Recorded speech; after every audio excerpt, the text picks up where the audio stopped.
Wih, kita live lagi pada hari ini, hari Rabu tanggal 31 Mei 2023. Aku live lagi sendirian. Dan supaya nggak distraksi seperti yang kemarin banyak sekali yang aku sapa, aku lembekkan tangan aja ya pada kesempatan kali ini. Nih, banyak yang ini ya.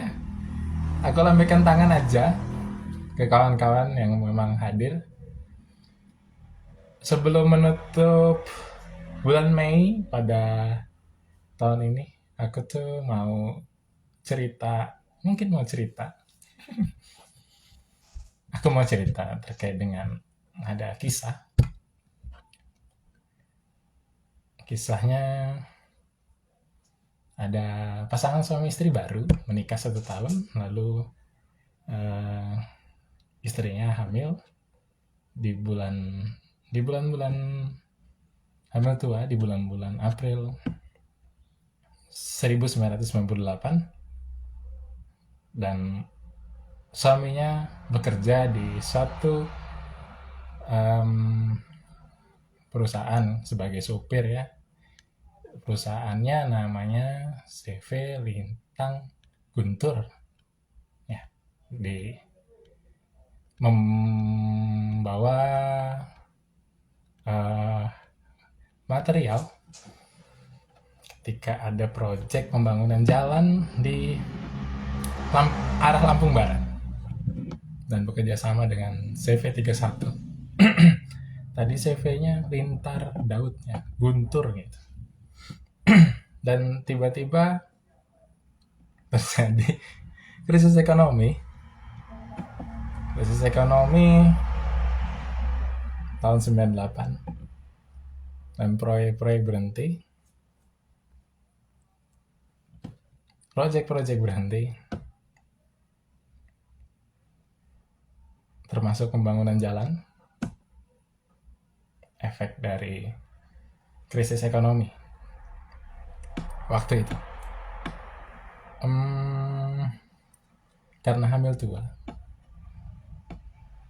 mertuanya bilang, ini mau lahiran kagak ada persiapan gitu, nggak ada persiapan. Sebagai ini ya, waktu itu suaminya umur sekitar masih 25 tahunan. Jadi mungkin lebih banyak dipengaruhi oleh apa ya? Kalau Sigmund Freud itu kan bilang, Sigmund Freud itu bilang kalau masih umur-umur 30 tahun ke bawah itu dipengaruhi cenderung sama emosi ya dalam dalam memilih keputusan itu, dominan emosi. Emosi dong masih umur segitu. Mertuanya bilang seperti itu. Kok nggak ada persiapan itu? Padahal ya project-project berhenti kala itu. Dia membawa bahan material kan. Berhentilah project ini. Dan karena emosi, dia membawa istrinya yang hamil tua itu ke suatu daerah yang bukan tempat asalnya, tetapi tempat em, tempat kakaknya di daerah tertinggal Tulang Bawang. Nama desanya Bujuk Agung. Dan bawa kabur lah ya, istri beserta anak dalam janin ya, kandungan, dalam kandungan, bawa kabur. Dan di sana 10 hari sampai di sana, di apa ya, di hutan belantara itu, di pedalaman itu lahirlah dengan bantuan bidan, bukan bidan, dengan bantuan dukun tentunya, dengan bantuan dukun tanpa fasilitas kesehatan yang memadai ya. Itu kategorinya mungkin nekat-nekatan, kategorinya nekat-nekatan. Dan ya tentunya pasti kalau dibilang bahaya gitu, nyerempet bahaya karena enggak sih, eh ini curhat mas kata Yeskel. Enggak, aku cerita dulu sebelum masuk. Mungkin ke inti yang mau aku sampaikan. Nyerempet bahaya gitu kan, bawa istri ke daerah yang jauh tanpa fasilitas kesehatan yang memadai, padahal sedang bunting tua, hamil tua, dan lahirlah anak itu setelah 10 hari di sana. Dan tentunya kalau dibanding dengan sekarang itu sangat-sangat, mungkin aku bilang cukup ini deh, cukup bahaya ya, bahaya. Tutor ganteng mas, ini aku dari awal udah bilang ya, aku nggak mau terdistraksi. Nanti aja aku bahas tutor ganteng. Ganteng apaan cuy. Pada intinya, kala itu April 98, aku mau ngasih gambaran bahwasannya kondisi sosial, ekonomi, politik kala itu berefek secara langsung ya, bukan secara tidak langsung, malah secara langsung kepada potensi ini ya, usia harapan hidup dari ibu yang mengandung, bahkan janin yang dikandung ya, itu kala itu kondisinya 98 seperti itu. Mau jadi Romomon? Enggak coy, gue baru pulang dari gereja coy. Itu baru pulang dari gereja. Ini masih pakai apa? Kemeja. Hari ini ada apa namanya? Ada misa penutupan bulan Maria. Jadi belum sempat ganti baju lah. Santai aja tapi ya. Halo bang, iya bang. Ini aduh, Bang Pius, saya ini udah janji udah bilang dari awal tuh kan nggak mau terdistraksi. Ntar aja gue ini ya, gue sapa-sapa lah apa yang laras. Jadi gitu, kawan-kawan, aku sebelumnya mau bercerita terkait dengan efek kondisi di bulan April, Mei di tahun 98 yang secara langsung itu berefek pada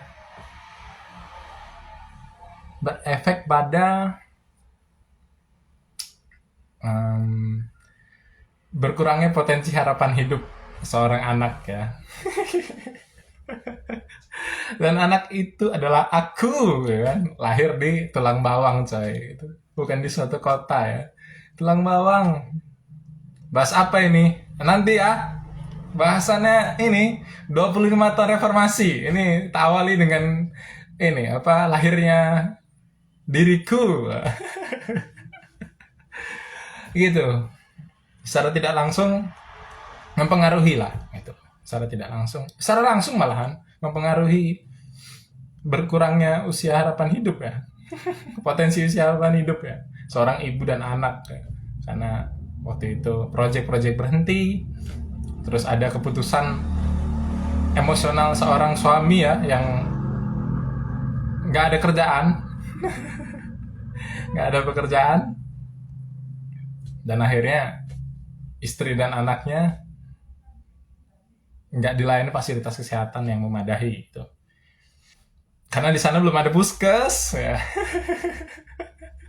Bidan pun jauh. Saya lagi di Gua Maria nih, nyusul ya. Wih, barusan saya dari Gua Maria juga, coy. Gua Maria BW, Blimbing Wuluh. Adanya di gereja Stasi Kabar Gembira Kota Bumi. Mas, kapan ini nikah? Oh, sabar, coy, sabar. Kalem. Kamu jahat sekali pertanyaannya. Aku baru udah 5 tahun. Masih terlalu banyak dipengaruhi emosional. Santai. Itu sebagai awal mungkin ya. Terus aku juga minta maaf mungkin kalau ada yang nungguin di weekend kemarin. Ya, aku mungkin udah janji di akhir pekan gitu kan. Kemarin tuh agak-agak lumayan padat, apalagi ada persiapan Pentakosta ya. Roh Kudus turun ya, tapi harga-harga bahan baku tidak turun, sembako-sembako tidak turun, minyak goreng tidak turun, pertalite tidak turun, tapi tenang, Roh Kudus turun. Jadi bisalah kita ngobrol-ngobrol banyak. Terus hari ini tadi mengakhiri bulan Maria. Jadi masih pakai kemeja coy. Aku lanjutin, itu tadi efek dari kondisi eh, krisis ekonomi, dan krisis ekonomi itu melahirkan yang namanya reformasi ya. Jadi mungkin kalau dibilang anak kandung reformasi itu angkatan 98 tuh anak kandung reformasi ya gitu. Bayi-bayi di 98 itu selain aktivis-aktivis 98, bayi-bayi yang lahir di 98 itu mungkin lahir dengan, harusnya ya, dengan spirit kebebasan pemberontakan dari otoritarian. Udah lama. Ini aku nggak bakal ini juga ya ngasih preferensi, mungkin apa ya, preferensi politikku kemana, terus juga apa arah selera aku kemana, itu nggak bakal, tetapi lebih kepada cerita lah, berbagi inspirasi aja. Tuh kondisinya. Ini posisinya membaca reformasi ya, baca reformasi karena kita bulan Mei ini, mengakhiri bulan Mei, harusnya sih minggu kemarin, cuman ya tadi padat, cukup padat. Lalu um, dalam membaca reformasi ini kan waktu itu ya Indonesia dihajar krisis ekonomi, terus momennya barengan sama apa ya, sama tembok Berlin teruntuh ya gitu, dimana kekuatan-kekuatan besar ini ternyata didominasi kemenangan liberalisme ya, dan demokrasi mendominasi di seluruh dunia gitu. Otoritarian tumbang, termasuk Orde Lama yang sudah 30 sekian tahun, 21 Mei, dan 21 Mei Orde Baru tumbang. Lalu um, terjadi chaos di mana-mana ya kan. Terus ada penjarahan di mana-mana, kerusuhan di mana-mana. Terus juga banyak yang ninggalin Indonesia gitu ya. Terus ya pokoknya rusuh ya gitu. Ada peristiwa berdarah yang mana sampai sekarang juga masih dimintai pertanggungjawaban kan gitu. Banyak kawan-kawan yang masih aksi-aksi kamisan gitu.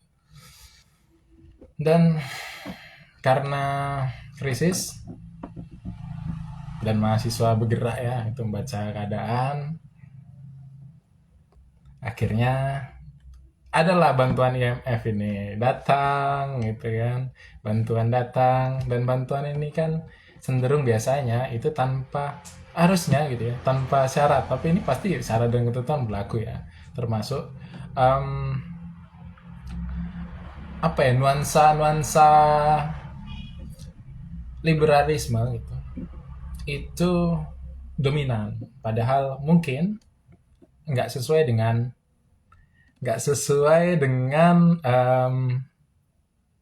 kekitaan kita gitu, apa sih namanya, nggak sesuai dengan budaya kita gitu. Liberalisme itu kan kebebasan, kebebasan tuh ada ini nanti ya, bisa dikaji, kebebasan tuh banyak macamnya gitu. Dan ini nuansanya bukan kuliah umum, ini berbagi aja. Nuansanya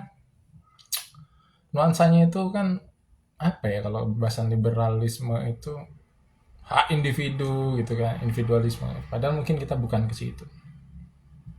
Kita kebebasannya bisa pakai yang lain, misal kebebasan versi republikanisme gitu. Besok kita ngobrol-ngobrol mungkin ya, nanti soal republikanisme dan kebebasan versi republikanisme itu ya. um, Bantuan tadi datang dan kondisinya jadi ya cenderung liberal. Terus nanti banyak kayak bantuan-bantuan seperti PNPN mandiri gitu ya. Em, dan sistem demokrasi yang dipakai itu lebih lebih canggih lagi gitu kan. Ada badan-badan survei, badan-badan macam-macam lah ya gitu. Partai makin banyak gitu kan. Apa sih ini banyak sekali nih. Mas berapa rating pekerjaan Mas 1 sampai 10? Apa sih ini? Aku nggak paham coy. Diperjelas lagi. Jadi gimana konsep kur pada bank konvensional dalam kacamata ekonomi kerakyatan? Bagus coy, bagus itu masih disubsidi tuh. Tanya Rama Setiabahari tuh. Bergabung nih. Pasa gitu kan. Harusnya kamu sebagai anak anak mana? Anak sana gitu ngobrol-ngobrol, bikin ruang publik lah, bahas yang begitu-begitu. Rama Setiabahari bergabung. Jadi itu chaos, chaos ya, chaos. Tapi ada bantuan datang dan efek dari bantuan itu pasti macam-macam sih. Tapi yang perlu diingat ya, waktu itu ada tuntutan-tuntutan ya soal supremasi hukum pasti, pemberantasan kolusi nepotisme kan ya, terus pengadilan kroni-kroni orde baru, amandemen konstitusi, terus apa lagi tuh? Pencabutan di fungsi ABRI. Wah, tuh gua tuh. Mau minta dogan, habis mat di rumah habis. Udah ini, tunggu 3 bulan lagi dogan gantung ada. 3 bulan lagi lo main ke rumah gua. Terus terus pemberian otonomi daerah seluas-luasnya gitu. Dan apakah sekarang itu dengan tuntutan-tuntutan itu mahasiswa dan masyarakat itu apakah udah terpenuhi gitu kan di 25 tahun ini sesuai dengan umur anak itu? Apalagi nih orang ini, ya Allah, tapi model penyerapan dan penindasan struktural terlihat jelas lewat kur bunganya yang lumayan besar. Ah, kamu tuh. Ya dibandingin aja lah sama yang lain sih, susah amat. Itu udah disubsidi pemerintah loh itu. Harus bersyukur. Ada yang lain, kalau mau cari yang lain ada Kupra, ada Kupedes, itu lebih tinggi bunganya. Udah bersyukur aja lah. Rakyatan kok itu. Kalau nggak kamu bikin koperasi kamu. Keliling kamu nanti. BRI love love ya BRI love. Love BRI. Gitu. Ya, Fasa. Terus terus apakah di 25 tahun ini pertanyaannya itu tuntutan itu sudah terpenuhi semua? Itu sepertinya apa ya? Kalau aku ngelihat kalau aku lihat ya gitu, baca-baca keadaan gitu. Sepertinya ada yang sudah, ada yang belum lah gitu. Dan ada yang layak disyukurin, ada yang layak untuk kita harap-harap harap-harap harap-harap gemas.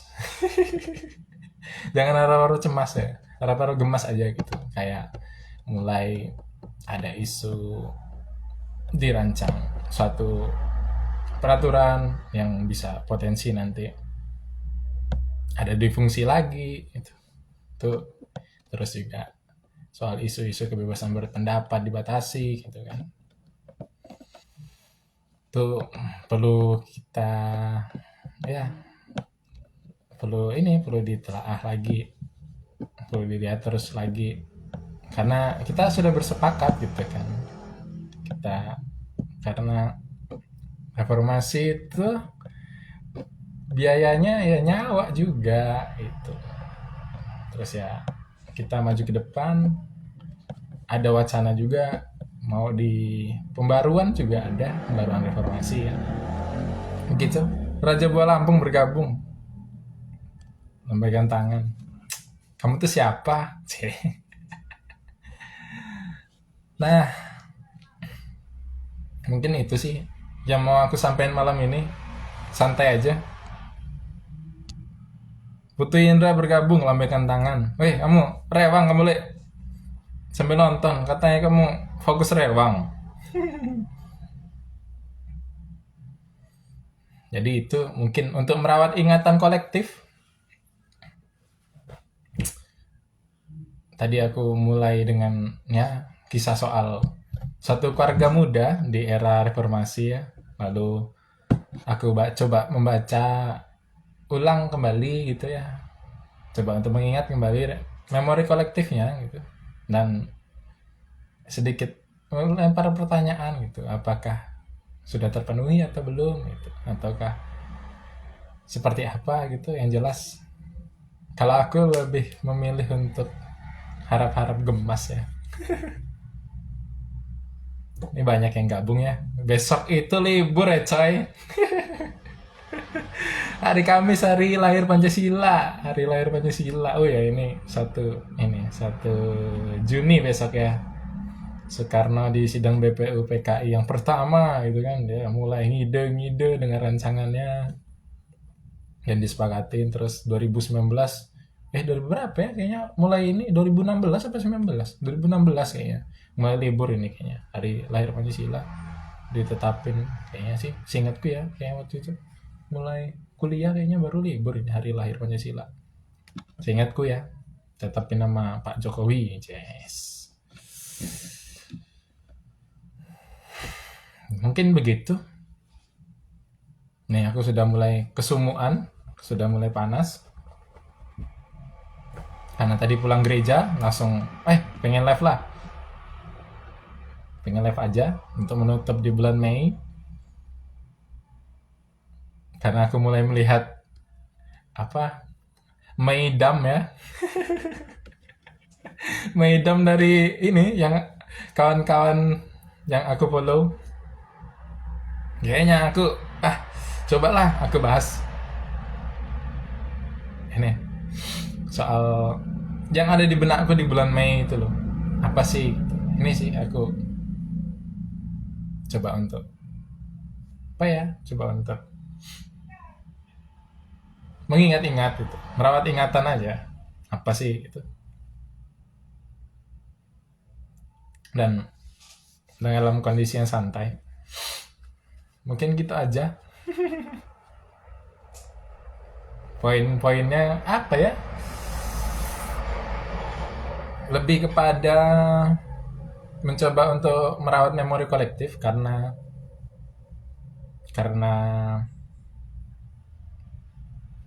reformasi biayanya banyak, ongkosnya banyak, ongkos demokrasi itu banyak, dan sayang kalau nggak dirawat memori kolektif ini mungkin dengan caraku aja yang mencoba untuk santuy. Ini Inyongers ini siapa sih? Siapa kamu? Aku nggak paham. Aku Regina juga, halo. Mungkin aku akhiri seperti itu. Untuk kawan-kawan, selamat berlibur, yang berlibur long weekend dari hari Kamis, Jumatnya kejepit, Sabtunya sudah libur. Mungkin ini banyak liburnya, Kamis, Jumat, Sabtu, Minggu coy, lumayan. Selamat berlibur, selamat malam,